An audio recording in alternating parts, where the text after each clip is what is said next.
Welcome to Myths and Slumber. Tonight, we explore the sacred cenotes and pyramid temples of the ancient Maya, where feathered serpents soar through starlit skies and the hero twins journey through the mystical underworld of Xibalba. If ancient myths are your kind of bedtime story, subscribe before you drift off. Now get comfortable, close your eyes, and let the ancient stories carry you to sleep.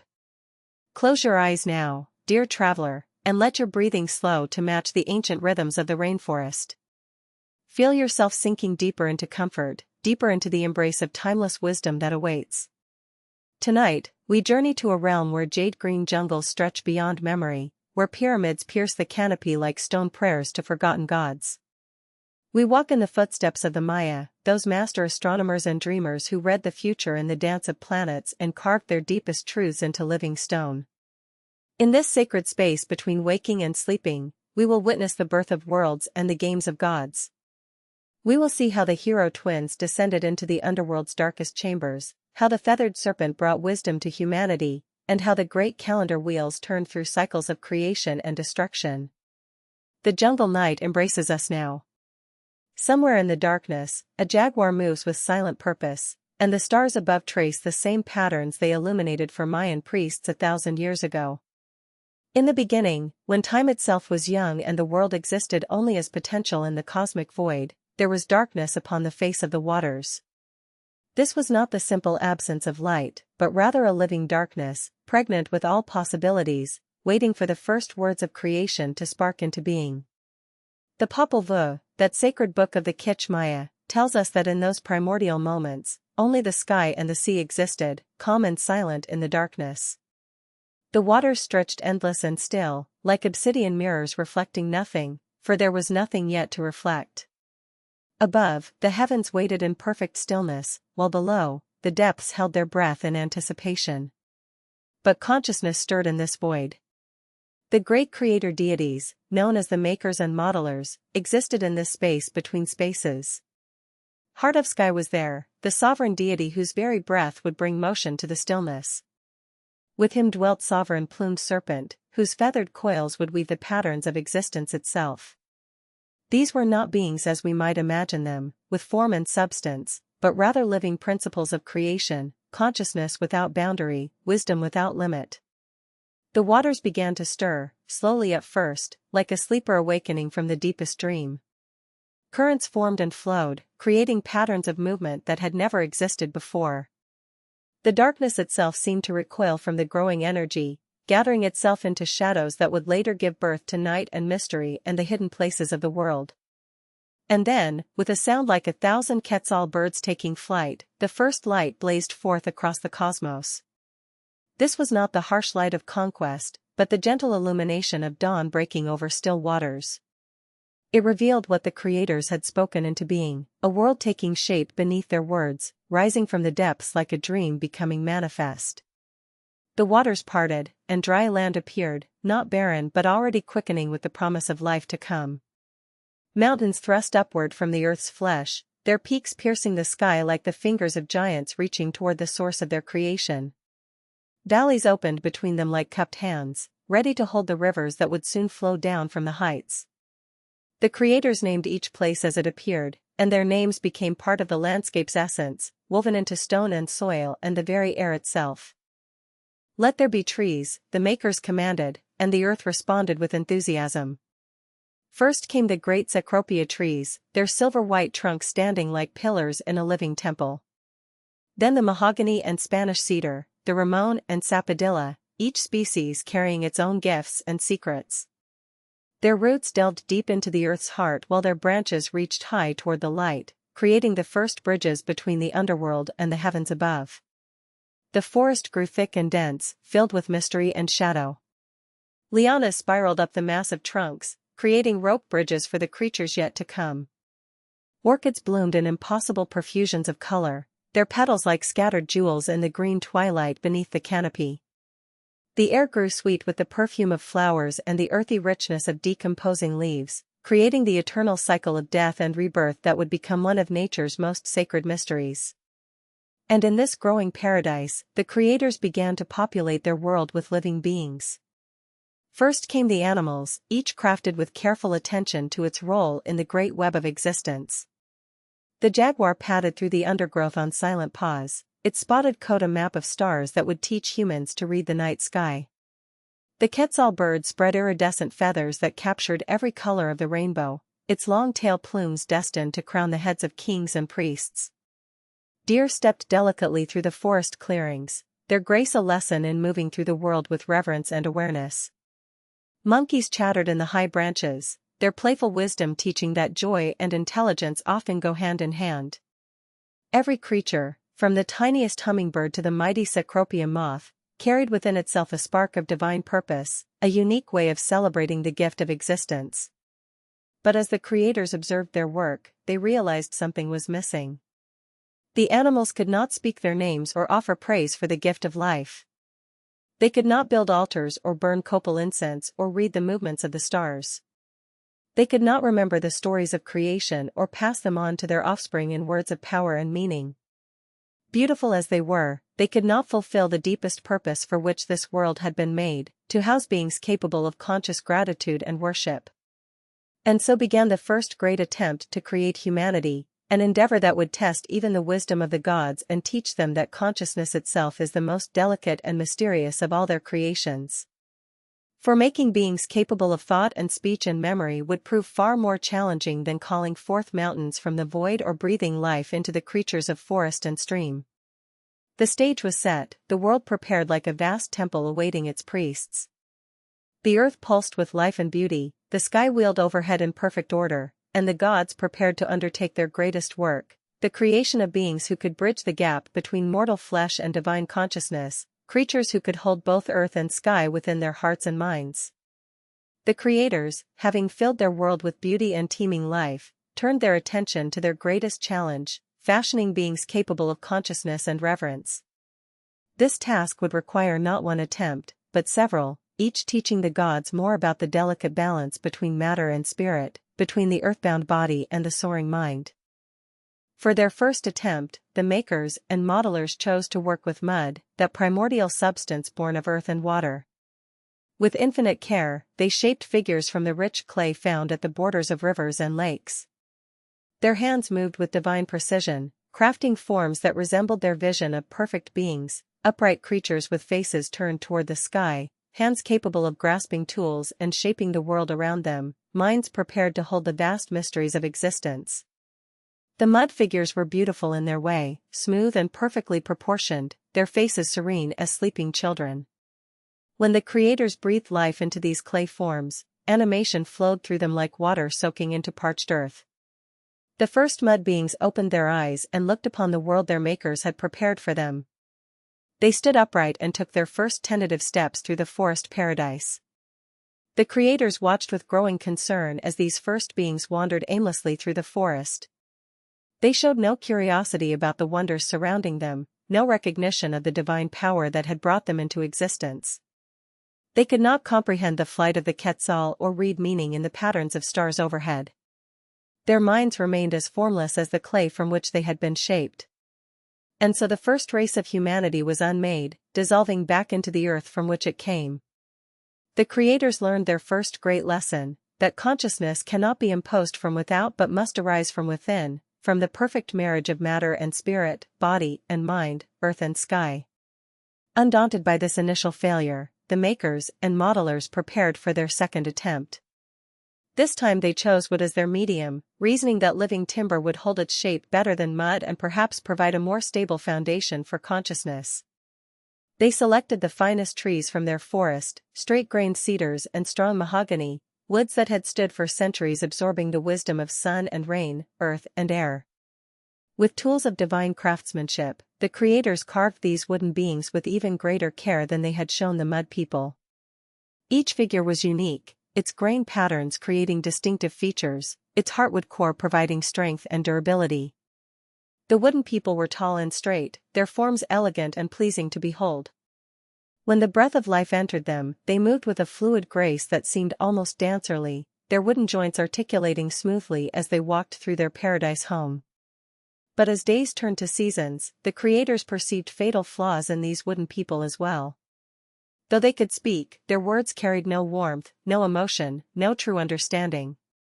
They reproduced mechanically, creating offspring as wooden and spiritless as themselves.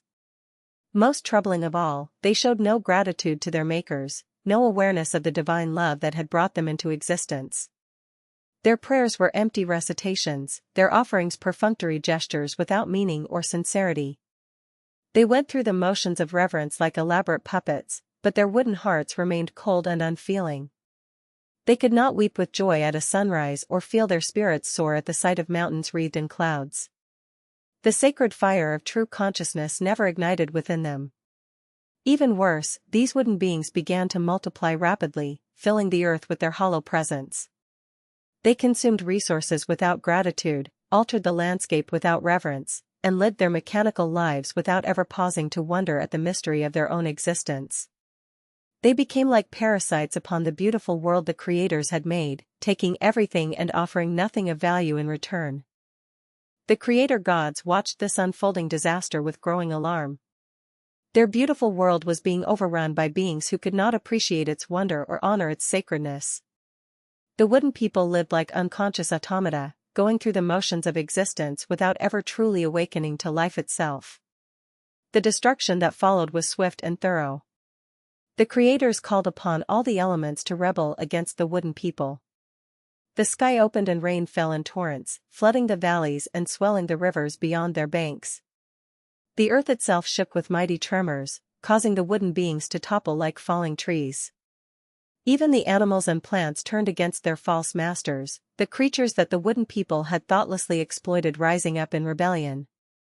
Dogs attacked their former owners, grinding stones crushed the hands that had used them carelessly, and cooking pots scalded those who had treated them as mere tools rather than partners in the sacred act of preparing food. The wooden people fled in terror, seeking refuge in caves and tree hollows, but there was no escape from the divine judgment that had been pronounced upon them. Those few wooden beings who survived this catastrophe were transformed into monkeys, their wooden nature preserved but their pretensions to humanity stripped away. They were condemned to live in the forest canopy, chattering meaninglessly to each other, forever reminded of their failure to achieve true consciousness. To this day, monkeys swing through the trees as living monuments to this failed creation, their movements an echo of the hollow motions that once characterized the wooden people. In the aftermath of this great destruction, the creators pondered deeply about the nature of consciousness and the requirements for true humanity. They had learned that mere physical form was not enough, that the capacity for speech alone did not guarantee understanding, and that reproduction without spirit led only to the multiplication of emptiness. The third creation would require a completely different approach.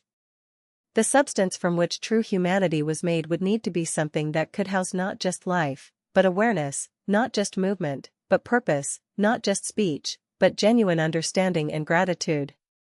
The creators began to search their realm for the perfect material, something that could bridge the gap between the physical and the spiritual, between the mortal and the divine.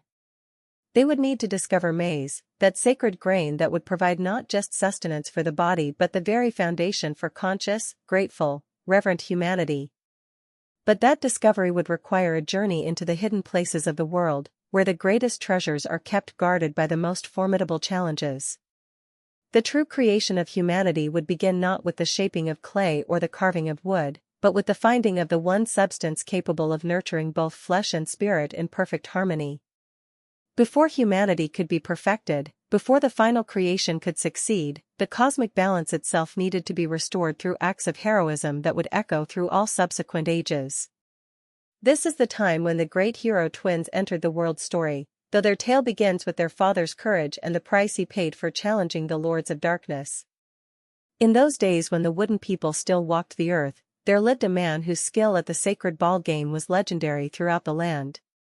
His name was One Hunahpu, and he possessed not only extraordinary athletic ability but also a deep understanding of the cosmic significance of the game itself. For the ball court was not merely a place of sport, but a sacred arena where the eternal struggle between light and darkness, order and chaos, life and death was played out in ritualized form. One Hunahpu had a brother, Seven Hunahpu, who was his constant companion and partner in the game. Together, they had perfected their skills until their play resembled a dance, each movement flowing into the next with supernatural grace and precision. The rubber ball seemed to obey their will as it flew through the air, striking the sloping walls of the court with sounds like thunder that echoed across the valleys and through the forests. Their game was so magnificent, so filled with power and beauty, that its sounds carried even into the depths of the underworld itself. There, in the dark realm called Xibalba, the Death Lords sat on their thrones of bone and obsidian, ruling over the spirits of the dead and maintaining their dominion through fear and deception. The principal lords among them were One Death and Seven Death, beings of such ancient malevolence that their very names carried the chill of the grave. These Death Lords had grown comfortable in their power, accustomed to the silence and submission of their subjects in the underworld. But the joyous sounds of the ball game playing far above began to disturb their brooding meditations on mortality and decay.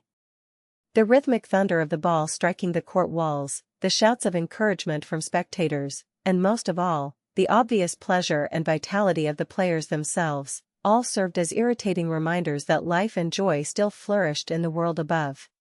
Seven Death nodded in agreement, his skeletal features twisted with displeasure. "Let us summon these noisy players to our court," he suggested with malicious cunning. "We shall challenge them to play the ball game here in our realm, where the rules favor death over life, endings over beginnings. We will teach them proper respect for the finality we represent." One Hunahpu and Seven Hunahpu exchanged glances, recognizing both the honor and the danger in this invitation. To be summoned by the Death Lords was terrifying, but to refuse would be worse than cowardice. It would be an admission that life could not stand against death, that joy must ultimately bow before sorrow, that the game itself had no power to transcend the boundaries between worlds. The brothers gathered their equipment, their yokes of precious leather, their hip protectors carved from the hardest wood, their rubber ball that had served them faithfully through countless games. They bid farewell to their family, not knowing whether they would ever return to see the sunlight again. Then they began the long, treacherous journey down the roads that led to the underworld. The path to Xibalba was fraught with trials designed to weaken and demoralize any living being foolish enough to attempt the journey. First came the River of Scorpions, its waters black as obsidian and teeming with creatures whose stings brought agonizing death. The brothers crossed it through courage and cunning, avoiding the worst dangers through careful observation and quick reflexes. Next they encountered the River of Blood, its crimson current flowing with the essence of all who had died violent deaths throughout history. The sight alone was enough to fill most mortals with paralyzing horror, but One Hunahpu and Seven Hunahpu pressed forward, understanding that these trials were meant to test their resolve as much as their survival skills. Finally they reached the great citadel of Xibalba itself, a fortress of black stone carved with images of skulls and sacrificial scenes. The very air around it seemed thick with the weight of accumulated sorrow and despair. But the brothers entered boldly, their heads held high, their spirits unbroken by the journey they had endured. The Death Lords received them in a vast hall illuminated by torches that burned with cold, blue flame. The rulers of the underworld sat upon thrones made from the bones of giants, their forms shifting between skeletal horror and dark majesty. One Death wore a crown of obsidian blades, while Seven Death was adorned with necklaces of human teeth. Around them stood their court, beings whose very names spoke of the various forms of doom they represented. "Welcome, players," said One Death with mock courtesy. "We have prepared a special court for our game, and we have wagered much on the outcome. But first, you must rest after your long journey. We have prepared comfortable seats for you." The brothers looked at the seats that had been provided and immediately recognized the trap. These were not chairs but heated stones that would burn any living flesh that touched them, a cruel joke designed to humiliate the visitors before the game even began.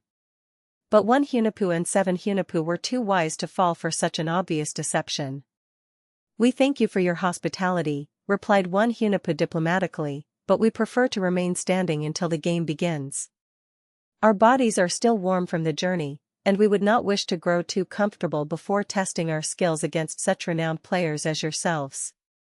The Death Lords scowled at this display of wisdom, but they could not openly protest without revealing their deception.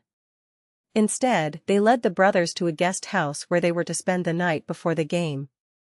This building too was a trap, filled with dangers designed to destroy the visitors while they slept, blades that would slice through anything that moved, cold that would freeze the blood in their veins, jaguars prowling in the darkness ready to devour any who showed fear.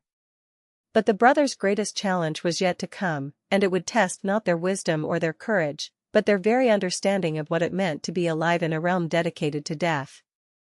For the Death Lords had prepared trials that would push them beyond their mortal limits and reveal whether life and joy could truly triumph over the finality that the underworld represented. The guest house of the Death Lords stood like a monument to malice, its black walls carved with reliefs depicting the countless ways that life could be extinguished. As 1 Hunahpu and 7 Hunahpu crossed the threshold, the temperature dropped so suddenly that their breath began to mist in the air, and shadows seemed to reach toward them with grasping fingers. The first chamber they entered was the dark house, where absolute blackness pressed against them like a living thing. The darkness was so complete that it seemed to swallow not only light but sound and warmth and hope itself. Here, the Death Lords had left them a single pine torch and told them it must last the entire night, burning bright until dawn, or their lives would be forfeit. "This is a test of wisdom, not merely endurance," 1 Hunahpu whispered to his brother as they felt their way through the oppressive gloom. "They expect us to burn the torch for light and comfort, but then it will be consumed before morning comes. We must find another way to survive this night." The brothers sat in meditation, letting their other senses compensate for their blindness. They could hear the soft scurrying of creatures in the walls, the distant whisper of wind through stone passages, and beneath it all, a subtle rhythm that seemed to pulse from the earth itself. This was the heartbeat of Xibalba, the deep pulse of the underworld that measured not time but the spaces between life and death. Rather than light their torch, they tore bright red feathers from their equipment and attached them to the flame end of the torch. In the absolute darkness, these feathers glowed faintly with their own inner light, just enough to create the illusion that the torch was burning. They had learned to work with shadow rather than fight against it, to find illumination that did not consume itself. When dawn finally came and the Death Lords arrived expecting to find either corpses or a burned-out torch, they instead discovered the brothers alive and alert, their torch apparently whole and ready for use. Frustrated but unable to claim victory, 1 Death and 7 Death led their guests to the next trial. The Razor House awaited them, its name reflecting its deadly purpose. Every surface was lined with obsidian blades so sharp they could split a hair lengthwise, so keen they sang in harmonious whispers as air passed over their edges. The walls, floor, and ceiling formed a labyrinth of cutting edges designed to slice any living thing that dared to move within the chamber. "Surely now these arrogant players will meet their doom," muttered 7 Death as he sealed the brothers inside. "No living being can navigate such dangers. They will be reduced to ribbons before the night is half over." But 1 Hunahpu and 7 Hunahpu possessed not only courage but intelligence sharpened by their years of playing the ball game, where split-second decisions and perfect spatial awareness meant the difference between triumph and failure. They studied the pattern of the blades, recognizing that they formed a three-dimensional puzzle that could be navigated by one who understood geometry and possessed perfect body control. Moving with the fluid precision they had developed through countless hours of practice, they began to dance through the razor maze. Each step was calculated, each turn precisely measured. They moved like shadows given form, like water flowing around obstacles, never hurrying, never hesitating, each movement flowing seamlessly into the next. More than that, they began to speak to the blades themselves, recognizing that these obsidian edges were not merely tools of death but manifestations of the mineral consciousness that dwelt within all stone. "Sharp ones," they whispered respectfully, "we come not as enemies but as fellow servants of the cosmic order. Allow us to pass in peace, and we will honor your cutting power in the games to come." To the amazement of the watching Death Lords, the blades responded by turning their edges away from the brothers' bodies. The obsidian sang more sweetly, its whispers becoming almost musical as 1 Hunahpu and 7 Hunahpu completed their passage through the chamber unharmed. They had learned to speak the language of the mineral realm, to treat even deadly things as potential allies rather than inevitable enemies. The cold house came next, where the temperature dropped so low that moisture in the air crystallized instantly and breath froze before it could leave the lungs. Here the Death Lords had gathered the essence of the deepest winter, the killing frost that could stop the heart and turn blood to ice in the veins. The cold was so intense it seemed to burn like fire, searing exposed skin and making every inhalation feel like swallowing knives.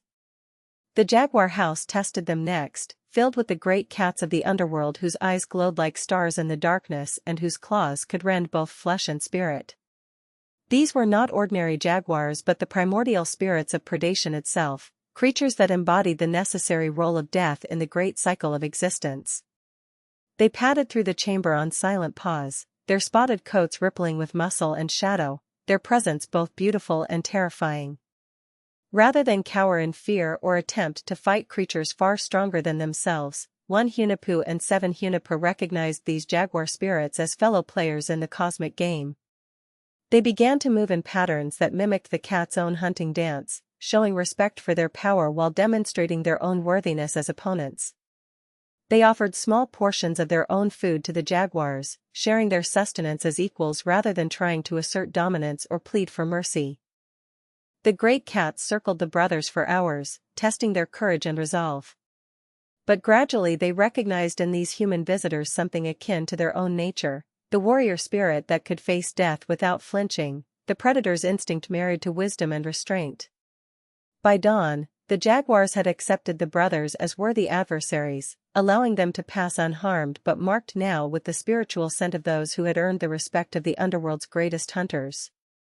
The firehouse blazed with flames that burned without consuming fuel, fed by the pure essence of destruction itself. Here was heat so intense it could melt obsidian and turn bone to ash in moments. The walls radiated waves of thermal energy that distorted vision and made breathing almost impossible. Most mortals would have been reduced to cinders before they could take a single step into the chamber. But the brothers understood that fire, like all the elements, possessed consciousness and could be reasoned with by those who approached it with proper respect. They began to dance the fire dance they had learned from watching the sacred ceremonies of their people, movements that honored flame as both destroyer and creator, the force that could end life but also kindle the hearth fires that made civilization possible. As they danced, they sang the fire songs, ancient melodies that called upon the flames to recognize them as servants of the same cosmic principles that gave fire its power. They offered prayers of gratitude for fire's gifts, the ability to cook food, to forge tools, to provide light in darkness, to transform raw materials into useful objects. They acknowledged fire's right to consume and destroy while asking for the privilege of passage through its domain. The flames responded by creating a narrow corridor through their midst, still blazingly hot but no longer instantly lethal. The brothers walked this path with steady steps, their clothes singed but their bodies unburned, their hair smoking but their spirits unbroken. They had learned to work with rather than against the fundamental forces of existence, treating even destruction as a partner in the greater dance of creation. The final house was the bat house, and it would prove the most challenging of all. Here dwelt Kamisats, the death bat whose very name meant sudden bloodletter, a creature of such fearsome power that even the death lords approached it with caution. This was no ordinary bat but a primordial being whose wings could block out stars and whose teeth could bite through the fabric of reality itself. As the brothers entered this final chamber, they could hear the rustle of vast wings in the darkness above, feel the movement of air as something immense circled overhead. Kamisats hung from the ceiling like a living stalactite, his eyes glowing red in the darkness, his fangs gleaming white as polished bone. He was both magnificent and terrible, embodying the aspect of death that comes suddenly, without warning, severing life's thread in a single decisive moment. The brothers knew they would need all their wisdom and courage to survive this final trial. They could sense that their journey through the underworld was nearing its climax, that the outcome of their encounter with Kamisats would determine not only their own fate but the future of all who would come after them. The bat's eyes fixed upon them with ancient intelligence, measuring their worth as the darkness pressed close around them like a living shroud. In the depths of the bat house, where darkness itself seemed to have weight and substance, 1 Hunahpu and 7 Hunahpu faced their greatest challenge yet. Kamisats hung above them like a living shadow, his massive form outlined against the lesser darkness of the chamber's ceiling. His presence filled the space with an almost palpable sense of ending, of the moment when life's breath is suddenly severed from the body. The great death bat did not attack immediately, for he understood better than his Death Lord masters the true nature of courage and wisdom. Instead, he watched and waited, his red eyes studying these mortal visitors who had survived every trial Xibalba could devise. In his ancient memory, he carried the echoes of countless encounters with heroes and fools, and he could distinguish between those who faced death through bravery and those who did so through ignorance. The death bat's eyes glowed more intensely, pleased by this display of philosophical understanding. "Then you comprehend why I must test you more thoroughly than any who came before," he replied. "For you seek not merely to survive but to transform, not merely to endure but to transcend. Such ambitions require the ultimate trial." Each question carried within it the power to destroy those who answered incorrectly, for these were not mere puzzles but fundamental inquiries into the nature of reality itself. One wrong answer would result in instant dissolution, not just of the body but of the spirit itself, erasing the brothers from existence so completely that they would never have existed at all. But one Hunahpu and 7 Hunahpu had spent years not just playing the ball game but studying its deeper meanings, understanding how physical skill and spiritual wisdom must work in harmony. They answered each riddle not with mere cleverness but with genuine insight, demonstrating that they possessed the kind of understanding that could bridge the gap between mortal limitations and divine consciousness. "What dies but is never born?" asked Kamisats. "Fear," replied one Hunahpu. "Fear exists only in the mind, created by thought and sustained by imagination, but it has no true substance. When understanding comes, fear dies, but it was never really alive to begin with." "What is born but never dies?" "Truth," answered 7 Hunahpu. "Truth comes into being the moment it is recognized, but once born it exists eternally, unchanged by time or circumstance, the foundation upon which all other knowledge rests." The questioning continued through the night, each exchange deeper and more challenging than the last. Kamisats asked about the nature of time, the relationship between consciousness and matter, the purpose of suffering, the meaning of joy. The brothers responded with answers that revealed not just intellectual understanding but wisdom earned through experience, compassion developed through trial, and courage tested by genuine danger. As dawn approached, Kamisats posed his final question, the one that would determine their ultimate fate. "If you must choose between saving your own lives and ensuring that future generations will have the chance to know truth, beauty, and the joy of conscious existence, which would you choose?" The brothers looked at each other, and in that moment they achieved perfect understanding. Their entire journey, all their trials and struggles, had been leading to this choice. They could escape Xibalba and return to their old lives, or they could make the ultimate sacrifice to ensure that humanity would someday achieve the consciousness and reverence that the Creator gods desired. "We choose the future," they said in unison. "We choose the possibility that beings will someday exist who can truly appreciate the gift of existence, who can offer genuine gratitude for the beauty of creation, who can bridge the gap between earth and sky with minds capable of understanding both." Kamisats nodded slowly, his ancient features showing something that might have been approval or sadness or both. "Then you have passed my test," he said. "But victory here means accepting the consequences of your choice. You will not leave this place as you entered it. Your sacrifice will plant the seeds of something greater than yourselves, but you will not live to see its flowering." With these words, the great death bat spread his wings, and in that gesture was contained the power of ending, the authority to close the book on any story, to bring down the curtain on any drama. One Hunahpu and 7 Hunahpu felt their mortal forms beginning to dissolve, but instead of fear, they experienced a profound sense of completion, of having fulfilled their deepest purpose. Their bodies crumbled like autumn leaves, but their consciousness expanded, becoming one with the cosmic forces they had served so faithfully. Their sacrifice became a seed planted in the underworld's dark soil, pregnant with potential for new forms of life and awareness. The Death Lords watched in confusion as their prisoners' destruction somehow felt like a defeat rather than a victory. But death in the mythological realm is never merely an ending, it is always a transformation.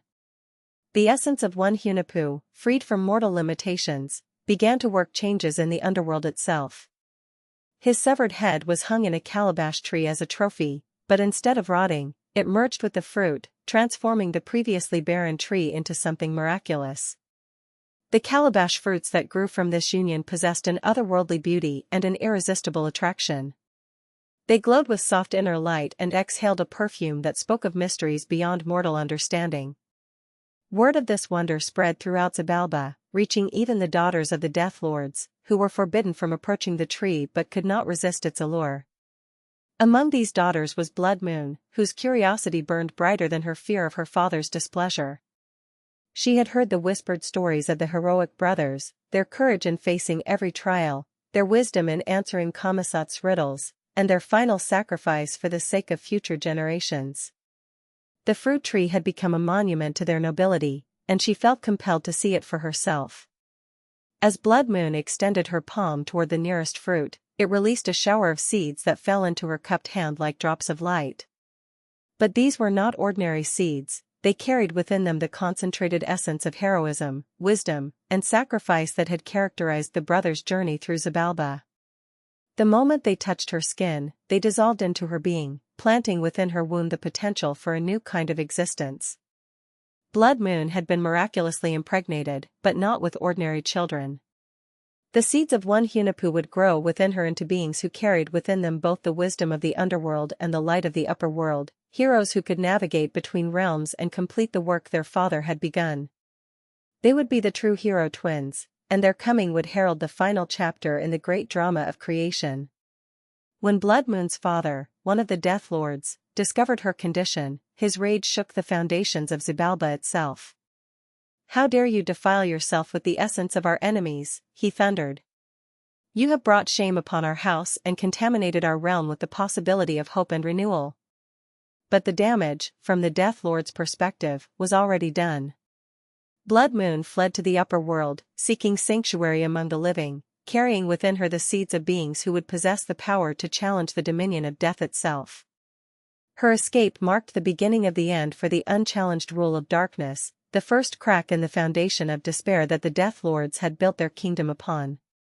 The sacrifice of one Hunahpu and 7 Hunahpu had not been in vain. Their willing acceptance of death had transformed it from mere ending into the opening movement of a greater symphony, their dissolution into the generative power that would bring forth champions capable of winning the ultimate victory over hopelessness and despair. In the upper world, the seeds of heroism had been planted. Soon they would grow into the twins who would return to Xibalba not as supplicants or victims, but as equals to the Death Lords themselves, carrying the power to transform the underworld from a realm of pure ending into a necessary part of the great cycle of death and rebirth that gives meaning to existence itself. Blood Moon climbed from the shadowy depths of Xibalba toward the world of light like a dreamer ascending from nightmare toward dawn. Each step she took away from the underworld's oppressive darkness felt like shedding layers of despair, but the burden she carried within her wound grew heavier with each passing moment. The seeds of one Hunahpu, transformed into living potential, stirred restlessly inside her, eager for birth but not yet ready to enter the world. When she finally emerged into the upper realm, the sunlight fell upon her pale skin like a benediction. She had never experienced the warmth of solar radiance, never felt the gentle caress of wind that carried the sense of growing things rather than the mustiness of decay. The world above was a revelation, colors more vivid than she had ever imagined, sounds that spoke of life rather than endings, a sky that stretched endlessly upward rather than pressing down with the weight of accumulated sorrows. But Blood Moon was a daughter of the Death Lords, and her appearance in the world of the living caused flowers to wilt and small animals to flee in terror. The very grass beneath her feet began to yellow, not from any malice on her part but because she carried within her essence the concentrated darkness of Xibalba. She needed to find sanctuary quickly, not just for her own sake but to protect the miraculous children she carried from the hostile environment their presence was creating. Following the guidance of dreams that came to her during her brief rests, Blood Moon made her way to the home of Smukane, the divine grandmother who had been mother to one Hunahpu and 7 Hunahpu. Smukane was more than simply an elderly woman, she was a keeper of ancient wisdom, a bridge between the world of mortals and the realm of the gods, whose knowledge encompassed the patterns of corn growing and the movements of stars alike. When Blood Moon appeared at her threshold, Smukane immediately recognized the otherworldly nature of her visitor. The old woman's eyes, dimmed by age but sharp with accumulated wisdom, could see through the veils that separated different levels of reality. She perceived at once that this pale stranger carried within her the essence of her lost sons, transformed and ready to return to the world in new forms. "Grandmother," Blood Moon said, using the term of respect that all young women employed when addressing their elders, "I have come from the dark realm seeking sanctuary. I carry within me the seeds of heroes, but I need protection and guidance if they are to grow strong enough to fulfill their destiny." Smukane studied the young woman carefully, her weathered hands moving through the air as if reading invisible signs. She could sense the presence of one Hunapu's essence within Blood Moon's womb, could feel the potential for greatness that pulsed there like a second heartbeat. But she also recognized the dangerous nature of this pregnancy. Children conceived through supernatural means often possessed powers that could prove destructive if not properly channeled. "You speak of heroes," Smukane said finally, "but the path of heroism is not one of glory and easy victories. The children you carry will face trials that would break ordinary mortals, challenges that will test not just their strength and skill but their very understanding of what it means to exist consciously in a world balanced between creation and destruction. Are you prepared to nurture such beings?" Blood Moon placed her hands over her swelling belly, feeling the movement of the twins within. "I have seen the depths of despair and the ultimate sacrifice made for the sake of future hope. I have witnessed courage that transforms death itself into a generative force. I may be daughter to the lords of endings, but I choose to serve the cause of beginnings. I will do whatever is necessary to ensure these children can fulfill their purpose." The pregnancy progressed with supernatural speed, as if the twins within were eager to begin their work in the world. Blood Moon experienced dreams that were more like visions, showing her glimpses of the destinies that awaited her unborn children. She saw them playing the sacred ball game with skill that surpassed even their father's mastery, descending into Xibalba not as victims but as equals to the Death Lords, and ultimately achieving victories that would transform the very nature of existence itself. When the time came for the birth, the entire cosmos seemed to hold its breath in anticipation. The labor began at sunset, as if the transition from day to night mirrored the passage these children would make from the womb into the world of light and shadow. Blood Moon labored through the night with Smukane attending her, the old woman's hands glowing with subtle power as she helped guide the miraculous birth. At the moment of dawn, when the first rays of sunlight pierced the darkness, the hero twins entered the world. The first to emerge was Hunapu, whose name meant one blowgun hunter, and whose very presence seemed to brighten the air around him. He came into the world not crying like ordinary infants but laughing with pure joy, as if he recognized the beauty and potential of existence from his very first breath. Close behind him came Zbalank, whose name carried the meaning Jaguar Sun, and whose dark eyes held depths that seemed to reflect the wisdom of ages. Where Hunapu brought light and joy, Zbalank brought strength and the kind of fierce protection that a jaguar offers its cubs. Together, they represented the perfect balance of complementary forces, light and shadow, joy and determination, wisdom and action. But perhaps most remarkably, they seemed to possess complete memory of their father's experiences, as if one Hunapu's consciousness had been divided between them and preserved intact. They knew the layout of Xibalba without having seen it, understood the nature of the Death Lords without having met them, and possessed skills at the ball game that should have taken years to develop. They were, in essence, the return of their father in forms better equipped to complete the work he had begun. Smukane watched her grandsons with a mixture of pride and concern. Their rapid development was magnificent to witness, but she understood that such accelerated growth came with its own dangers. Children who possessed adult capabilities before they had developed adult judgment might use their powers recklessly, causing harm to themselves and others through well-intentioned but poorly considered actions. To channel their incredible energies constructively, she began teaching them the deeper mysteries of existence from their earliest days. She showed them how to read the movements of stars and planets, understanding that celestial bodies were not merely distant lights but conscious beings whose dance through the heavens influenced all earthly events. She taught them the properties of plants and minerals, the languages of animals and birds, and the subtle arts of communicating with the spiritual forces that dwelt in mountains, rivers, and caves.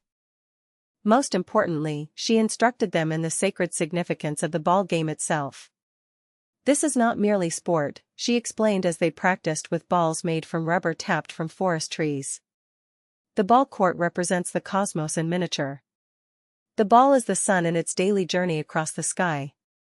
Your movements mirror the dance of celestial bodies, and your skill reflects your understanding of cosmic harmony. The twins absorbed these lessons with enthusiasm that matched their supernatural abilities. They practiced constantly, their games becoming elaborate rituals that combined athletic prowess with spiritual discipline. Their play began to take on the same otherworldly beauty that had characterized their father's mastery, but enhanced by their unique nature and the wisdoms Myans shared with them. As they grew from children into youths with the speed of weeks rather than years, their reputation began to spread throughout the land. Stories were told of the miraculous twins who could speak to animals, who never missed their target with blowgun or sling, whose ball games created thunder that could be heard for miles.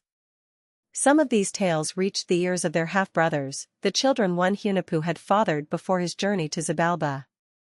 These half-brothers, one monkey and one artisan, had inherited their father's artistic gifts but not his nobility of spirit.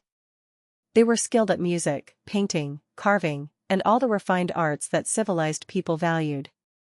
But their talents had made them proud and jealous, resentful of anyone whose abilities might eclipse their own. When they learned of the existence of the hero twins, they felt their position as the family's most accomplished members threatened. The stage was set for conflicts that would test not only the twins' supernatural abilities but their wisdom, compassion, and understanding of the delicate balance between justice and mercy. Their early deeds would reveal whether they had inherited not only their father's courage but also his capacity for growth, learning, and ultimately, sacrificial love. The world watched and waited as these miraculous children prepared to take their places in the great cosmic drama that was still unfolding. The household of Xmucain had become a place where the extraordinary was commonplace, where the impossible happened daily, and where the very air seemed charged with potential for miracles. Into this environment came one monkey and one artisan, the half-brothers of the hero twins, carrying with them the bitter seeds of jealousy and the dangerous pride that comes from untested skill. One monkey was a master of music whose flute could make the hardest hearts weep and whose songs could call birds from the sky to listen in rapt attention. His melodies possessed a haunting beauty that spoke directly to the soul, bypassing the mind's defenses and touching the deepest chambers of emotion. When he played, flowers turned toward him as if he were the sun, and even the wind would still itself to avoid disturbing his perfect harmonies. One artisan had been gifted with hands that could transform raw materials into objects of breathtaking beauty. His carvings seemed to breathe with life of their own. His paintings captured not just the appearance of things but their essential nature, and his sculptures were said to move when no one was watching, as if the spirits he had captured within them yearned to complete their interrupted activities. Both brothers had grown accustomed to being celebrated as prodigies, to having their every creation praised as a masterwork, to being sought out by nobles and priests who desired to own examples of their extraordinary artistry. They had come to believe that their talents made them superior to ordinary mortals, that their gifts granted them special privileges and exempted them from the humble duties expected of younger family members.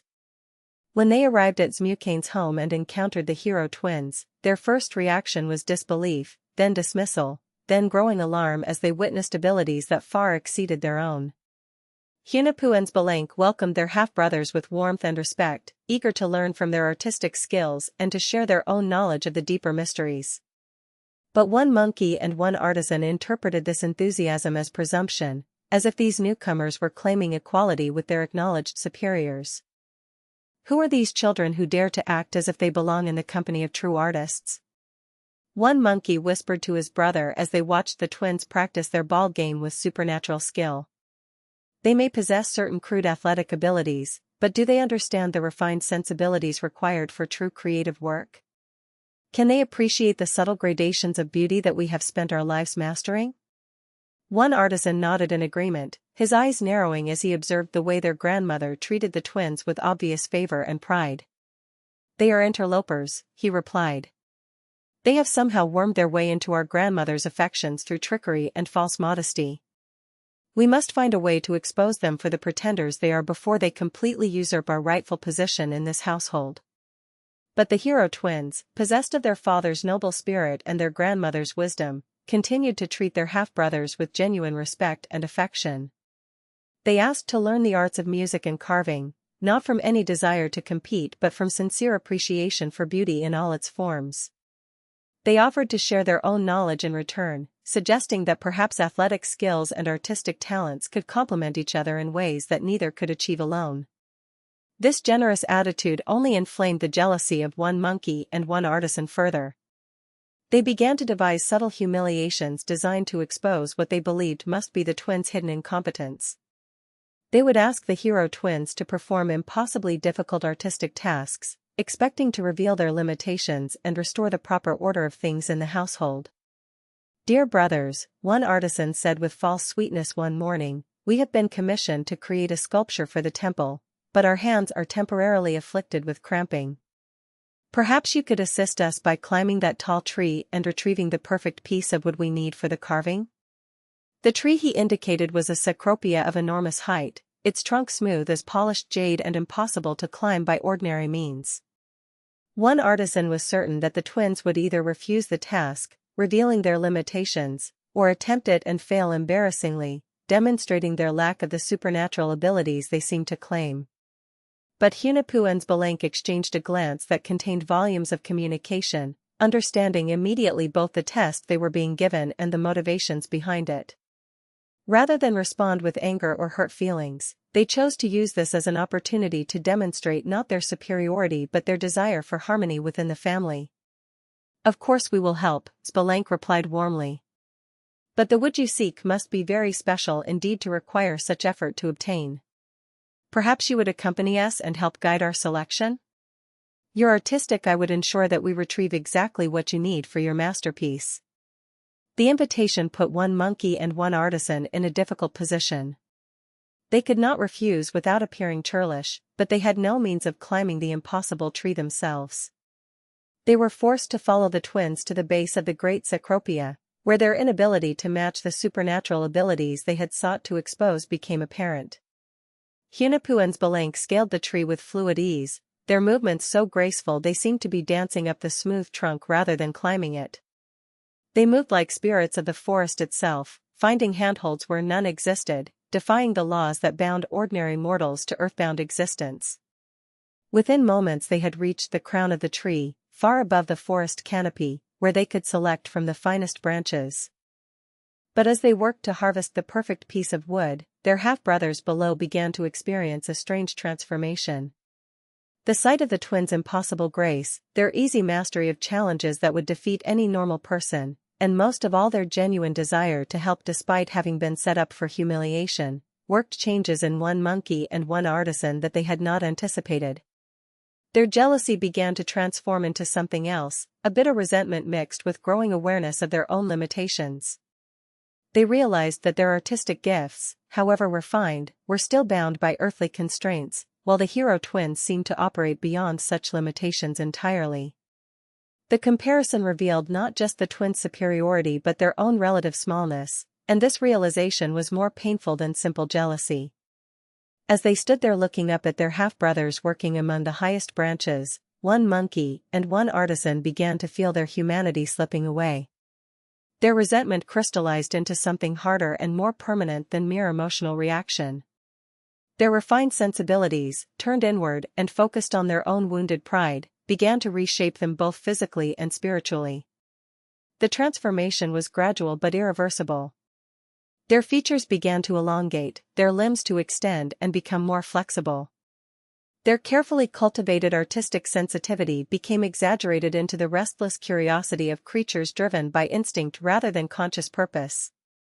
Their fingers, so skilled at delicate work, grew longer and more agile but also more suited to grasping branches than handling refined tools. When Hunahpu and Zbalanque descended from the tree carrying the perfect piece of wood their half-brothers had requested, they found that one monkey and one artisan had become exactly what their names suggested, monkey-like beings whose artistic gifts had been transformed into the lesser talents of mimicry and imitation.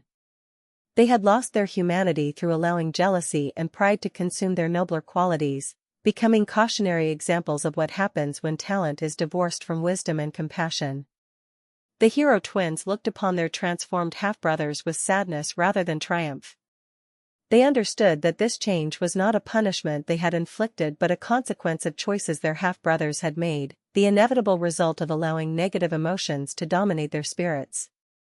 They had witnessed a tragedy, not achieved a victory. Brothers, Hunahpu called gently to the creatures that had once been one monkey and one artisan, you still possess your gifts, but now they serve a different purpose. Your music will bring joy to the forest, your craftsmanship will create beauty in ways you never imagined before. This is not an ending but a transformation into a new kind of existence. Smukane mourned the loss of her grandson's humanity while recognizing the justice in what had occurred. She understood that the hero twins had been tested not just for their power but for their character, and they had responded to jealousy and attempted humiliation with patience, kindness, and genuine desire to maintain family harmony. They had passed a crucial test, proving themselves worthy of the greater challenges that lay ahead. The transformation of one monkey and one artisan served as the first public demonstration of the hero twins' supernatural nature and their commitment to justice tempered by mercy. Word of this event spread throughout the land, establishing their reputation as beings who possessed not only incredible abilities but also the wisdom to use them appropriately. They were recognized as true heroes, worthy successors to their father's legacy and qualified to attempt the greatest challenge of all, returning to Xibalba to complete the work one Hunahpu had begun. The transformation of their half-brothers marked a turning point in the lives of Hunahpu and Xbalanque, a moment when their heroic destiny shifted from potential to active purpose. They had demonstrated their supernatural abilities and their commitment to justice, but more importantly, they had shown that they possessed the emotional maturity necessary to wield great power responsibly. Now their thoughts turned increasingly toward the task they had been born to accomplish, the descent into Xibalba and the final confrontation with the Death Lords. In the quiet evenings that followed, as monkey calls echoed through the forest where their transformed half-brothers now made their home, the hero twins spent long hours in conversation with their grandmother's Smukane. She shared with them the complete story of their father's journey, holding back none of the details of his trials, his courage, and his ultimate sacrifice. She wanted them to understand fully what they would face in the underworld and the price that might be required of them. Your father and your uncle were great heroes, she told them as they sat around the hearth fire, its flames casting dancing shadows on the walls. They possessed skill at the ball game that had never been equaled, courage that carried them through trials that would have broken lesser men, and wisdom enough to recognize when sacrifice was necessary for the greater good. But they also possessed one limitation that you do not share: they were fully mortal, bound by the constraints that govern all human existence. Xbalanque leaned forward, his dark eyes reflecting the firelight. What advantage does our supernatural nature give us that our father lacked? Your father had to learn wisdom through experience, Smukane replied. Every trial taught him something new, every challenge revealed aspects of existence he had not previously understood. But you were born already possessing his accumulated knowledge, his hard-won insights, his understanding of the cosmic forces at work in the world. You begin where he ended, with the advantage of his experience but without the limitations of his mortality. Hunahpu added wood to the fire, watching the flames leap higher as he considered his grandmother's words. But surely the Death Lords have learned from their encounter with our father as well. They will not be caught off guard by the same strategies that nearly brought them victory before.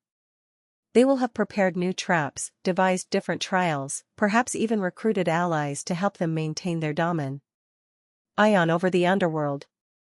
Smukane nodded gravely, her weathered face creased with concern. Indeed, the lords of Xibalba are ancient and cunning, and they learn from every encounter.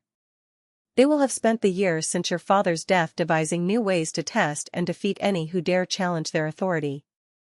But they have one weakness that may prove decisive: they cannot truly understand the nature of willing sacrifice made from love rather than defeat accepted from despair. But their preparation went far beyond athletic training. They studied the sacred calendar, learning to read the complex cycles that govern the movements of celestial bodies and the unfolding of cosmic events. They memorized the names and attributes of every god and spirit, understanding that knowledge itself could be a weapon against the forces of ignorance and despair that ruled in Xibalba. Most importantly, they learned the art of transformation, the ability to change their essential nature while retaining their core identity. This was perhaps the most difficult skill to master, requiring them to understand the fluid boundaries between different states of being while maintaining the continuity of consciousness that defined their heroic purpose. They practiced becoming animals, elements, and even abstract concepts, always returning to themselves enriched by the experience but fundamentally unchanged. Under Smukane's guidance, they also learned to work with the materials that would be essential for their success in the underworld. They crafted new equipment for the ball game, using rubber that had been blessed by forest spirits and hardwood that had been shaped with tools consecrated for sacred purposes. Every piece of their gear was imbued with protective power and symbolic meaning, creating armor that would shield not just their bodies but their spirits from the corrupting influence of Xibalba. As their preparation neared completion, the twins began to experience prophetic dreams that showed them glimpses of what awaited in the underworld. They saw the Death Lords plotting in their bone palace, devising trials that would test not just courage and skill but the very foundations of identity and purpose. They witnessed the construction of new chambers of testing, each more diabolical than those their father had faced, designed specifically to counter the advantages that supernatural birth might provide. But the dreams also revealed something else, the growing instability in Xibalba itself. The sacrifice of one Hunahpu had planted seeds of change in the underworld's dark soil, and those seeds were beginning to sprout. Some among the death spirits were questioning the absolute authority of the Death Lords, wondering if there might be other ways to serve the cosmic function of endings that did not require cruelty and deception. The very tree where one Hunahpu's head had been hung was becoming a symbol of transformation within the underworld. Its miraculous fruit continued to glow with inner light, and its presence reminded all who saw it that death could be generative rather than merely terminal. Some of the younger spirits had begun gathering around the tree, drawn by a longing they could not name for something beyond the endless cycle of endings that characterized their existence. On the night before their departure, Hunahpu and Xbalanque performed a ceremony of dedication, offering prayers and incense to all the forces that had contributed to their preparation. They honored their father's memory, acknowledging that his sacrifice had made their mission possible. They thanked their grandmother for her wisdom and guidance, recognizing that knowledge was the most precious gift she could have given them. They paid tribute to their mother Blood Moon, whose courage in fleeing Xibalba had ensured their birth in the world of light. As dawn approached, they made their final preparations for the journey. Unlike their father and uncle, who had carried traditional equipment, the hero twins brought with them items that reflected their unique nature and abilities. Along with their ball game gear, they carried blowguns that never missed their targets, darts that could pierce through any material, and most importantly, a gourd filled with wasps that would serve as their secret allies in the trials to come. The wasps were not ordinary insects but transformed spirits of determination and focused purpose. They had volunteered to accompany the twins as allies, understanding that the mission to Xibalba required not just individual heroism but cooperative effort from all who opposed the tyranny of meaningless endings. These tiny warriors carried within their bodies the concentrated essence of protective fury, ready to defend their champions when conventional weapons would prove inadequate. Smukane blessed her grandsons one final time as they prepared to depart, her aged hands tracing protective symbols in the air above their heads. Remember, she told them, that your greatest strength lies not in your supernatural abilities but in your understanding of the interconnectedness of all existence. The Death Lords rule through division and despair, convincing beings that they are isolated and powerless. Your victory will come through demonstrating the opposite truth, that all consciousness is connected, that love transcends death, and that sacrifice made freely transforms endings into beginnings. With these words echoing in their hearts, Hunahpu and Xbalanque began their descent towards Xibalba, following the same treacherous paths their father had taken but carrying with them advantages he had not possessed. They walked with the confidence of those who understood their purpose, the determination of those who had accepted the full weight of their destiny, and the love of those who were willing to risk everything for the sake of future generations they might never live to see. Behind them, the sound of their footsteps faded into the forest silence, but ahead of them, the very fabric of existence waited to be transformed by the outcome of their confrontation with the powers that ruled the realm of endings. The final chapter of their father's story was about to begin, and with it, the ultimate test of whether consciousness and love could triumph over the forces of despair and meaningless destruction. The path to Xibalba stretched before the hero twins like a wound in the earth itself, descending through layers of reality that grew progressively stranger and more threatening. Unlike their father's journey, which had been marked by uncertainty and discovery, their descent was characterized by purpose and preparation. They knew what awaited them in the underworld, and they approached each challenge not as victims but as cosmic agents empowered to transform the very nature of death itself. The river of scorpions, which had tested their father's courage, barely slowed their progress. Hunapuen's Balank moved across its dark waters with supernatural grace, their feet barely touching the surface as they danced between the venomous creatures that swarmed below. The scorpions, sensing something different about these visitors, found their aggression diminishing as the twins passed, as if the hero's presence carried within it a transformative power that affected even the guardians of the underworld's borders. The great citadel of Xibalba loomed before them unchanged in its architecture of intimidation, but the twins perceived it differently than their father had. Where one Hunapu had seen a fortress of absolute power, they saw a structure built on the foundation of fear and sustained by the ignorance of those who believed death to be final and meaningless. They approached its gates not as supplicants but as healers coming to cure a cosmic illness that had persisted far too long. The Death Lords received them in the same vast hall where their father had been tested, but the atmosphere was different now. One Death and 7 deaths sat upon their bone thrones with an air of nervous anticipation rather than confident supremacy. They had spent years preparing for this encounter, devising new trials and recruiting additional allies, but they could not shake the feeling that something fundamental had changed in the cosmic balance since the last heroes had challenged their authority. The twins looked at the heated stones that had been disguised as chairs, the same trap that had been set for their father. But instead of politely declining or falling into the deception, they chose a different approach entirely. Spalank stepped forward and placed his hand directly on one of the stones, his flesh unharmed by heat that should have burned him instantly. "We thank you for your hospitality," he said calmly, "but we have not come here to play the games of deception and trickery that characterized your relationship with our predecessors. We have come to fulfill the destiny that began with our father's sacrifice, the transformation of this realm from a place of meaningless endings into a necessary part of the great cycle that gives death its proper meaning within the larger pattern of existence." The Death Lords exchanged glances, recognizing that these new challengers possessed not only supernatural abilities but a fundamental understanding that threatened the basis of their power. 7 Death leaned forward on his throne, his skeletal features twisted with concern. "Bold words from mortals who have not yet faced the trials we have prepared. Your confidence may prove less absolute when tested against the realities of our domain." The songs they sang told the story of creation itself, of how darkness and light had been separated not as enemies but as complementary forces, each giving meaning to the other through their eternal interplay. The absolute darkness of the chamber began to develop subtle variations, shades of blackness that had never existed before, as if their music was teaching it new ways to be itself while remaining true to its essential nature. When dawn came and the Death Lords opened the chamber, they found the twins not only alive and unharmed but glowing with a soft inner light that had not been present when they entered. The darkness had not conquered them, but neither had they conquered the darkness.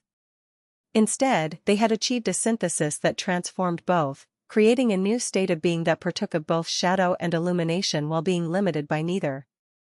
The Razor House awaited them next, its obsidian blades singing their deadly harmonies as the twins were sealed inside.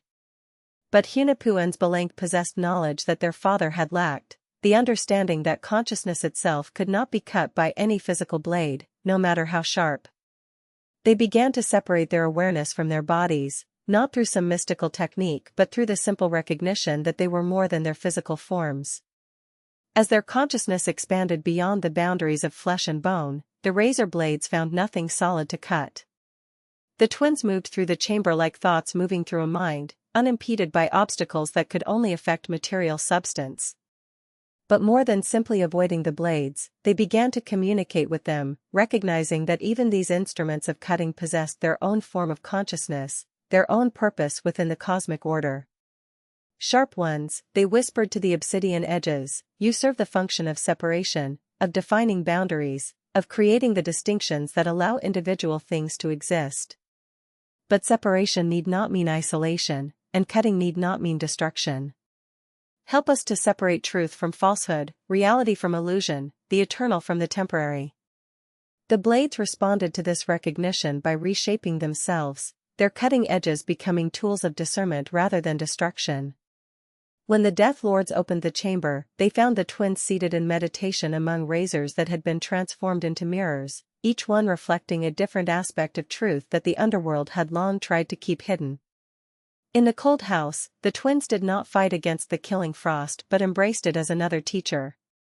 They understood that cold, like darkness, served essential functions in the cosmic order, preserving things in states of potential, slowing down processes that needed time to develop properly, creating the conditions necessary for certain kinds of growth and transformation.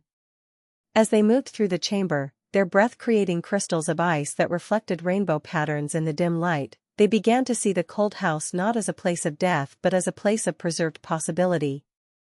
The killing frost became for them a medium of communication, each ice crystal carrying messages from the frozen moments when all of existence had hung between potential and actualization.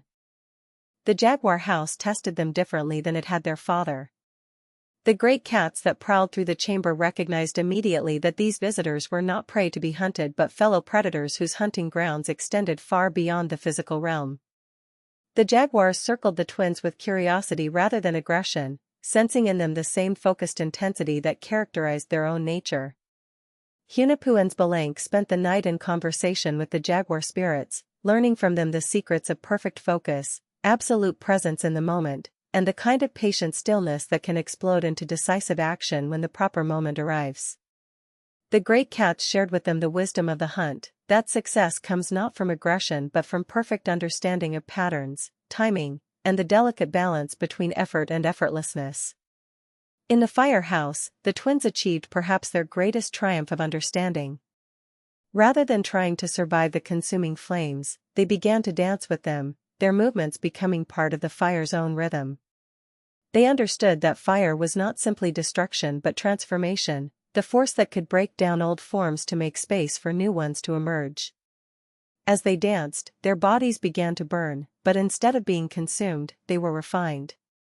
The flames burned away everything that was temporary and accidental about their nature while leaving pure their essential identity as conscious beings dedicated to the transformation of existence itself. When the fire had completed its work, they stood revealed as beings of light themselves, no longer merely visitors to the firehouse but its co-rulers. The final test was the bat house, where commissats waited with ancient patience for these new challengers. But when the great death bat encountered the hero twins, he found beings who had been transformed by their journey through the testing chambers into something unprecedented in his long experience. They carried within themselves the wisdom of darkness and light, the precision of cutting and the preservation of cold, the focus of predators and the transformative power of flame. Great commissats, Spalank addressed the ancient being with respect that carried no trace of fear. We have come not to defeat you but to understand you, not to escape death but to transform it from ending into transition, from termination into metamorphosis. The death bat studied them for long moments, his red eyes reflecting the inner light they had gained in the firehouse.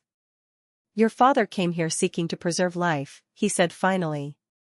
You come seeking to transform death. But transformation requires a price.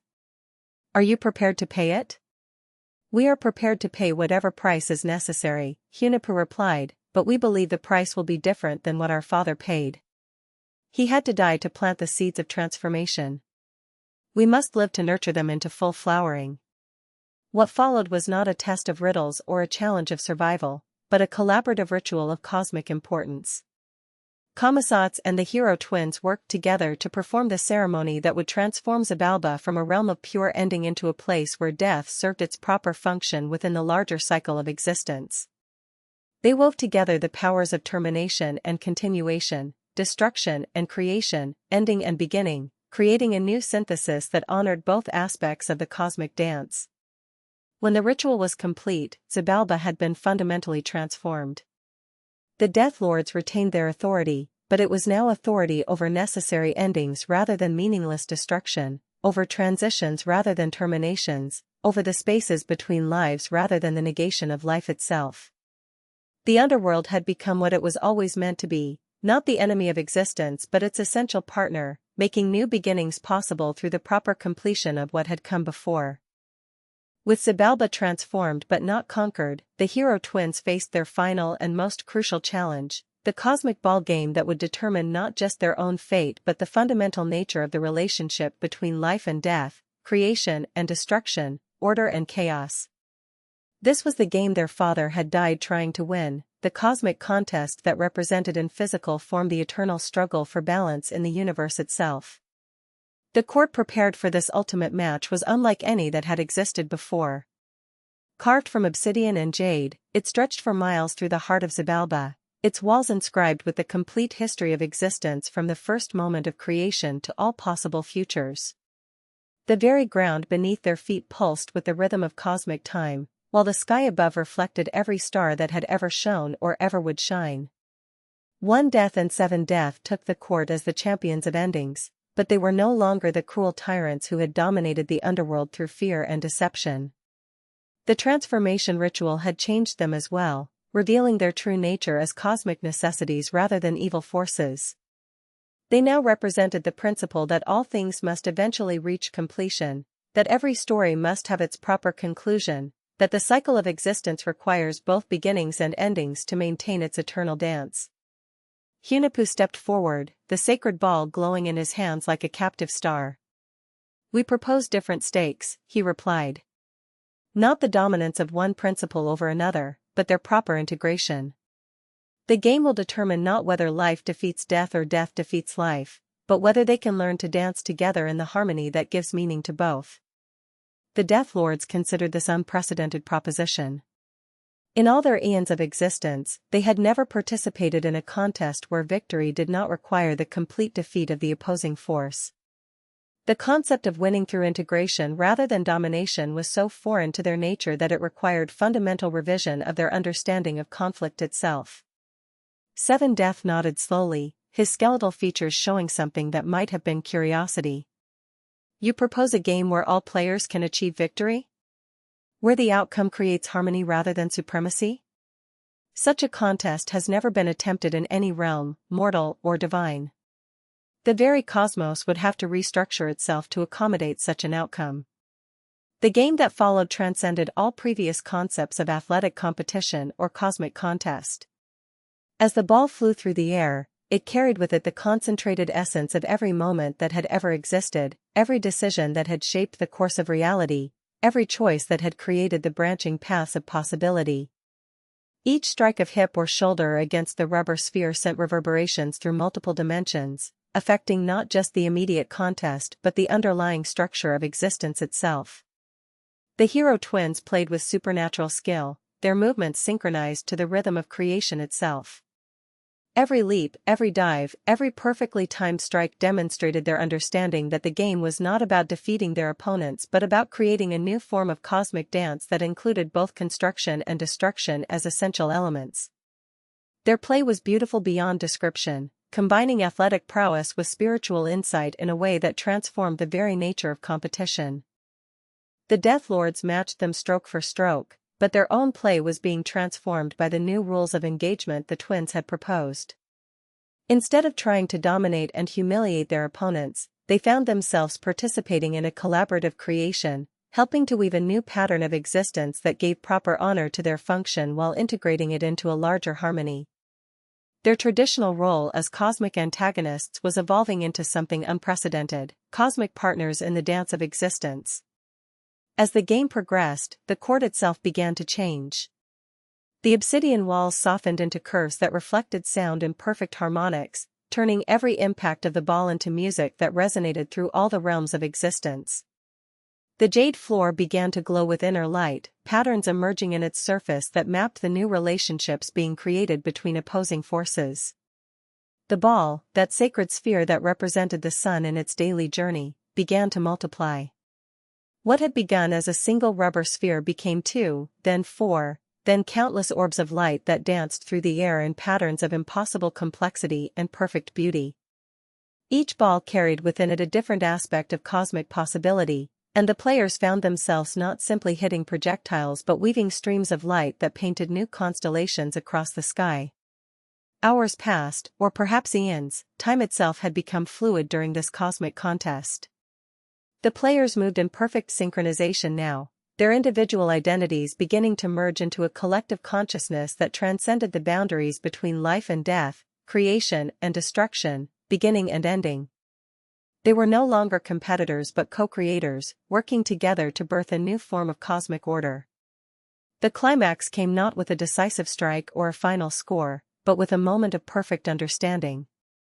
All four players stopped moving simultaneously, the multiple balls of light hovering motionless in the air around them as they achieved complete comprehension of what they were creating together. The game had become a living mandala, a dynamic pattern that contained within itself the blueprint for a universe where opposing forces could collaborate rather than merely struggle for dominance. The Death Lords stood transformed, their role in the cosmic order clarified and elevated rather than diminished. They were no longer the enemies of existence but its essential partners, providing the necessary completion that gives meaning to every beginning, the essential endings that make new stories possible. They retained their authority over death, but death itself had been transformed from termination into transition, from ending into transformation. One Death extended his hand to Hunahpu in a gesture that had never been seen before in any realm, a Death Lord offering partnership to a champion of life. "We have learned something that we did not know was possible," he said. "We have learned that victory can be shared, that strength can be multiplied through cooperation rather than depleted through conflict, that our ancient role as enders can be harmonized with your role as continuers." Seven Death nodded in agreement, his skeletal features now radiating a kind of joy that had been impossible under the old order. "From this day forward, Xibalba will serve its true function, not as the enemy of life but as life's necessary partner, providing the endings that make new beginnings possible, the deaths that give weight and meaning to every moment of existence, the completion that allows every story to achieve its perfect form." The transformation was complete, but its effects extended far beyond the underworld. Throughout all the realms of existence, the new harmony between opposing forces began to manifest. Death no longer came as a thief in the night but as an expected partner in the dance of existence. Endings became celebrations of completion rather than causes for despair. The fear that had separated the living from the dead began to dissolve as beings understood that death was simply another form of transformation. The hero twins had achieved something their father could not have imagined, not victory over death but partnership with it, not the defeat of endings but their integration into a larger pattern that honored both continuance and completion. They had transformed the cosmic order itself, creating new possibilities for how conscious beings could relate to the fundamental forces that shaped their existence. But their work was not yet finished.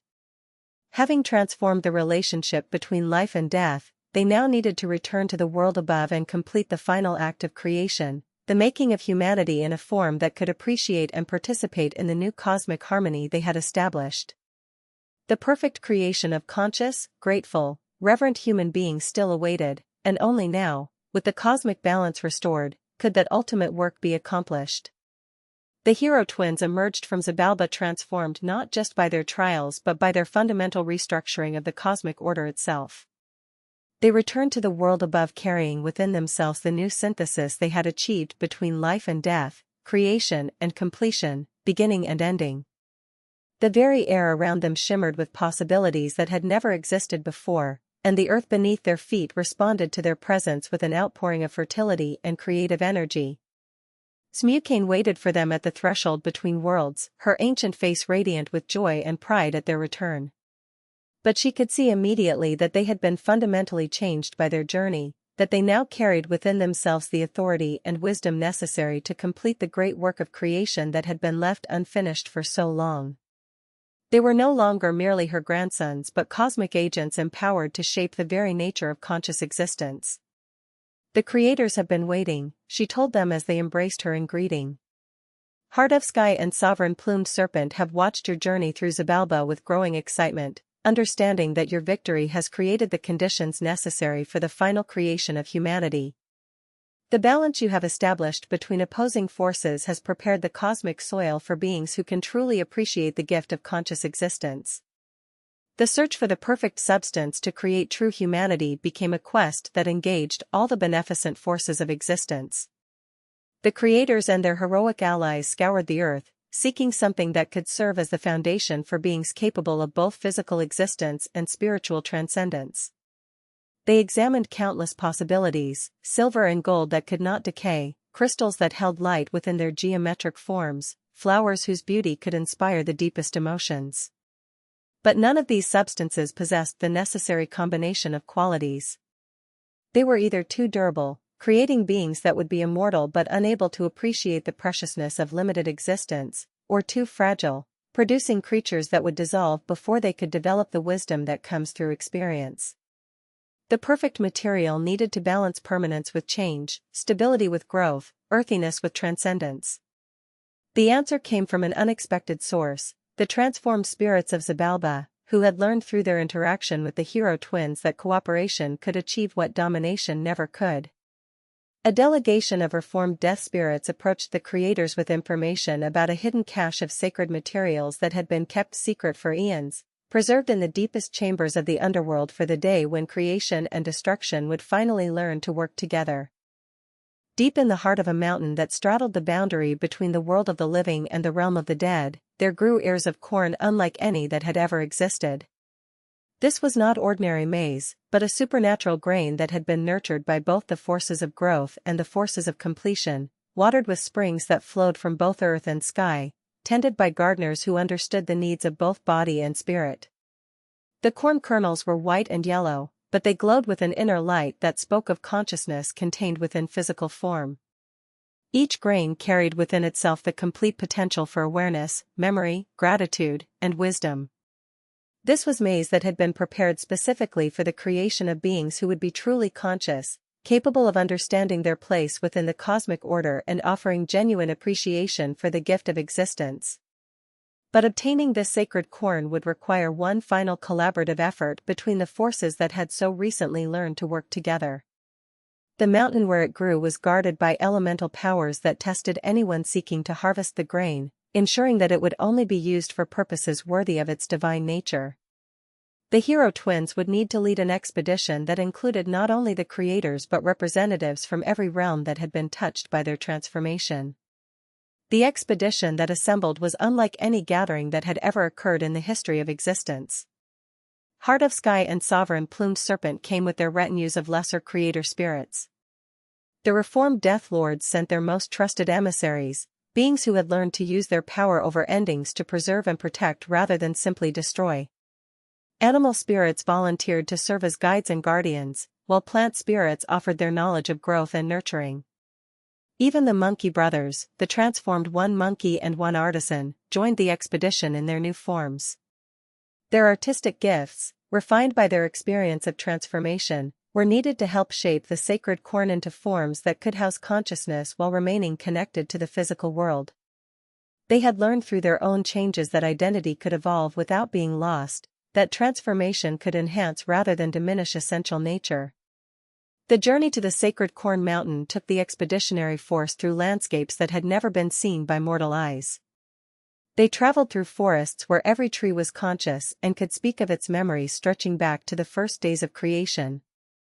They crossed rivers whose waters carried within them the dissolved minerals of countless mountains, each drop containing the compressed history of geological ages. The mountain itself rose before them like a living temple, its slopes carved with symbols that told the story of consciousness emerging from matter, of awareness flowering within physical form. Every step up its sacred paths was both a physical journey and a spiritual pilgrimage, leading the climbers deeper into understanding of what they were about to attempt, the creation of beings who could bridge every gap between matter and spirit, earth and sky, mortal existence and eternal awareness. At the mountain's heart, in a cavern lined with crystals that captured and reflected every color of light, the sacred corn grew in perfect rows. Each stalk was unique, yet all were part of a greater pattern that spoke of unity within diversity, individual identity within collective purpose. The ears of corn glowed with soft radiance, their kernels arranged in spirals that mirrored the structure of galaxies, the pattern of seashells, the arrangement of flower petals, the mathematical harmony that underlies all creation. The harvest that followed was itself a sacred ceremony, with each kernel being removed with reverence and gratitude.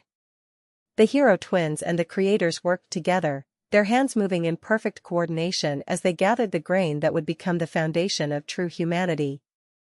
Every kernel was blessed as it was harvested, charged with the combined intentions of all the beings who had participated in this unprecedented collaboration. When the harvest was complete, the real work began, the actual shaping of human beings from the sacred corn. This was not simply a matter of molding physical forms but of creating vessels capable of housing consciousness that could appreciate both the beauty of existence and its temporary nature, both the joy of being and the necessity of eventual completion. The creators worked with materials that had been refined through cosmic conflict and transformed through cosmic cooperation. They ground the sacred corn with water that had been blessed by both earth and sky, creating a dough that glowed with inner light and pulsed with potential consciousness. As they shaped this divine substance, their hands were guided by the accumulated wisdom of all their previous attempts, all their failures and partial successes, all the lessons learned through ages of experimentation. The figures that emerged from their careful crafting were beautiful beyond description, perfectly proportioned and glowing with the same inner radiance as the corn from which they had been made. These were not the crude mud figures or mechanical wooden people of previous attempts, but beings whose very substance carried within it the capacity for growth, learning, gratitude, and transcendence. They were humanity as it was always meant to be, conscious, reverent, capable of bridging the gap between mortal existence and divine awareness. When the creators breathed life into these corn-formed beings, the response was immediate and profound. The first humans opened their eyes and looked upon the world with wonder rather than confusion, with gratitude rather than demands. Their first words were prayers of thanksgiving, their first actions were gestures of reverence toward the forces that had brought them into existence. But most remarkably, these corn people possessed from birth an understanding of the cosmic harmony that the hero twins had established in their victory over the old order of meaningless opposition. They did not fear death because they understood it as part of the greater pattern of existence. They did not grieve endings because they recognized them as necessary completions that make new beginnings possible. They were the first truly wise humans, capable of living fully while accepting the temporary nature of existence. The hero twins watched this culmination of their efforts with deep satisfaction, understanding that their heroic journey had achieved its ultimate purpose. They had not simply survived trials or defeated enemies, but had transformed the fundamental structure of existence itself, creating the conditions necessary for conscious beings to live in harmony with both the creative and destructive forces of the cosmos.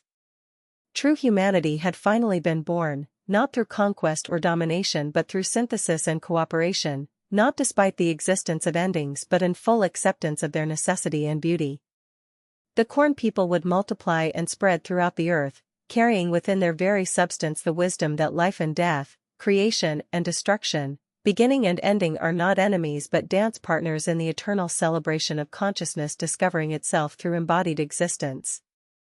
The creation of the corn people marked not an ending but a new beginning, the establishment of a cosmic order that would govern existence according to principles of harmony rather than conflict, cooperation rather than domination, wisdom rather than mere power. The hero twins, having completed their transformative mission, now faced their final task, ensuring that the new order they had established would persist and flourish throughout all subsequent ages of existence. From their elevated perspective as cosmic agents who had successfully bridged the realms of life and death, creation and destruction, the twins could perceive the vast web of interconnections that linked all conscious beings across space and time. They understood that their victory in Xibalba had created ripples that would affect not just the immediate world but all possible worlds, not just the present moment but all future moments, not just their own generation but all generations of conscious beings who would follow. The corn people had multiplied with supernatural fertility, but their reproduction was guided by wisdom rather than mere biological drive. Each new generation was born already possessing the accumulated understanding of their predecessors, creating a cumulative growth of consciousness that built upon itself like crystals forming in supersaturated solutions. These humans did not need to rediscover fundamental truths about existence, they were born knowing them and could devote their lives to exploring ever more subtle mysteries. But the establishment of a truly stable cosmic order required more than simply populating the earth with wise humans. It required the creation of institutions, practices, and traditions that would preserve and transmit the understanding that the hero twins had achieved through their transformation of the underworld. The new order needed structure, ceremony, and sacred practices that would help future generations maintain their connection to cosmic harmony. Working in collaboration with Heart of Sky and Sovereign Plumed Serpent, the twins began to establish the foundational elements of what would become the Great Maya civilization. They created the sacred calendar that would allow humans to track the complex cycles of cosmic time, understanding their place within the vast patterns of celestial movement. This was not simply a tool for measuring days and seasons but a manual for living in harmony with the fundamental rhythms of existence itself. The calendar they created was multidimensional, incorporating not just solar and lunar cycles but the movements of planets, the progression of stellar configurations, and the subtle energetic patterns that connected earthbound events with cosmic principles. Each day carried within it a unique combination of influences and possibilities, and humans who understood the calendar could align their actions with the cosmic forces that would most effectively support their intentions. They established the practice of the sacred ball game as a continuing ritual that would help humans remember the cosmic victory achieved in Xibalba. Every ball court became a miniature replica of the cosmic arena where life and death had learned to dance together, every game a reenactment of the great synthesis that had transformed opposition into cooperation. Players who truly understood the game were participating in a form of prayer, a physical ceremony that honored the balance between creative and destructive forces.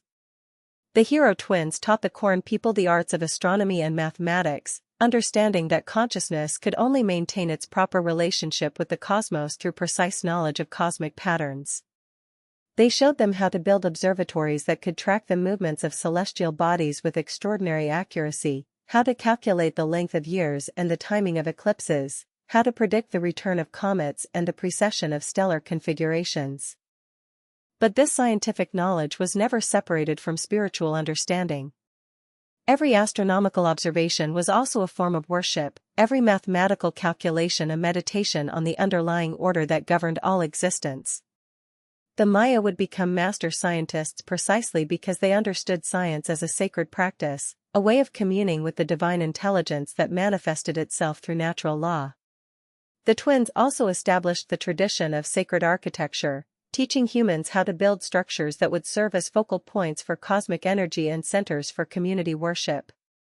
Every temple and pyramid was designed according to mathematical principles that reflected the structure of the universe itself, with proportions that created resonance between earthbound buildings and celestial patterns.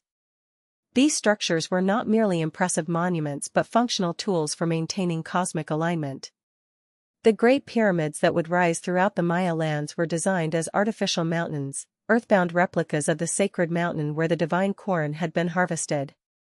Their stepped sides represented the levels of existence from the underworld through the earth to the celestial realms, while their orientation was precisely calibrated to mark important astronomical events.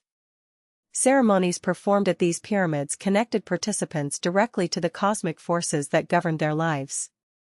Perhaps most importantly, the hero twins established the tradition of shamanic practice, training selected individuals to serve as intermediaries between ordinary humans and the cosmic forces that governed existence. These shamans would be capable of achieving the same kind of consciousness transformation that the twins themselves had experienced, able to travel between realms and communicate directly with the spirits of nature, ancestors, and cosmic principles. The shamanic tradition they established was not based on individual power or esoteric secrecy but on service to community and maintenance of cosmic balance. Shamans were trained to understand that their abilities were not personal possessions but cosmic functions, tools for helping their communities maintain proper relationship with the forces of creation and destruction. They would serve as healers, advisors, astronomers, and keepers of sacred knowledge. Through these shamans, the wisdom of the hero twins would be preserved and transmitted across generations, ensuring that the understanding achieved through their cosmic victory would not be lost or corrupted over time. The shamanic lineage became a living repository of transformative knowledge, a continuous chain of consciousness that connected each generation to the original synthesis achieved in Xibalba. As the new cosmic order established itself, the twins began to perceive that their direct intervention in earthly affairs was no longer necessary. The humans they had helped create were developing their own wisdom traditions, their own understanding of cosmic principles, their own capacity for maintaining harmony with the forces of existence. The Corn people had truly become capable of conscious gratitude and reverence, fulfilling the Creator's original vision. But the hero twins' work was not finished, it was transformed. Rather than continuing as active agents in the world of form, they began their own process of transformation, gradually shifting from individual beings to archetypal principles that would influence existence through inspiration rather than direct action. They were becoming mythological figures whose stories would teach future generations about the possibilities for consciousness transformation. Their ascension to archetypal status was itself a form of cosmic service, ensuring that their understanding would be available to any conscious being who sought to achieve the same kind of synthesis they had accomplished. By becoming mythological rather than historical figures, they made their wisdom accessible across all cultures and time periods, creating a reservoir of transformative potential that could be drawn upon whenever the cosmic balance was threatened. The hero twins' final gift to existence was their own transformation into eternal symbols of the possibility for consciousness to transcend the limitations that appear to separate life from death, creation from destruction, beginning from ending. They became living proof that opposition could be transformed into cooperation, that conflict could become collaboration, that even the most fundamental polarities could learn to dance together in cosmic harmony. As they completed their transition from individual heroes to cosmic principles, Hunahpu and Spelunk could perceive the vast pattern their actions had woven into the fabric of existence itself. The ripples of their transformation of Xibalba continued to spread outward through space and time, affecting countless worlds and countless generations of conscious beings. They had succeeded in their ultimate mission, transforming the cosmos from a battleground between opposing forces into a dance floor where polarities could discover their fundamental unity. The Corn people they had helped create continued to flourish, developing the great Maya civilization that would become a beacon of cosmic understanding for ages to come. But beyond even that achievement, they had established principles of existence that would continue to operate long after specific civilizations rose and fell, long after particular planets cooled and stars burned out, for as long as consciousness itself persisted in the universe. Their victory was eternal because it was based not on the defeat of opposition but on the transformation of opposition into collaboration, not on the dominance of one principle over another but on the synthesis of all principles into a higher harmony that honored each while limiting none. They had rewritten the fundamental rules governing the relationship between consciousness and the cosmos, ensuring that awareness and existence would forever dance together in ever more beautiful configurations of cosmic creativity and wisdom. And so we reach the end of our journey through the mythic landscapes of the Maya, though like all true endings, this one is also a beginning. The wisdom of the hero twins echoes still through the corridors of time, reminding us that every challenge is an opportunity for transformation, every opposition a chance to discover deeper unity, every ending a doorway to new possibilities. Let their story settle into your consciousness like seeds of sacred corn, carrying within them the potential for your own heroic transformation. In your dreams tonight, you may find yourself walking the paths they walked, discovering in your own life the same opportunities for synthesis, harmony, and cosmic cooperation that they achieved through their courage and wisdom. The ball court of existence awaits your participation, dear traveler. Remember that every game can be won through collaboration rather than domination, every challenge can be met with wisdom rather than force, every ending can be transformed into a new beginning through the power of conscious understanding. Sleep peacefully now, cradled in the knowledge that the cosmos itself supports your highest growth and deepest wisdom. Let the gentle rhythms of your breathing match the eternal dance of creation and completion, beginning and ending, the sacred cycle that gives meaning to all existence. The hero twins watch over your dreams from their place among the eternal stars. If you're still awake, subscribe, leave a like, and tell me in the comments, which myth or legend should we explore next? Sweet dreams.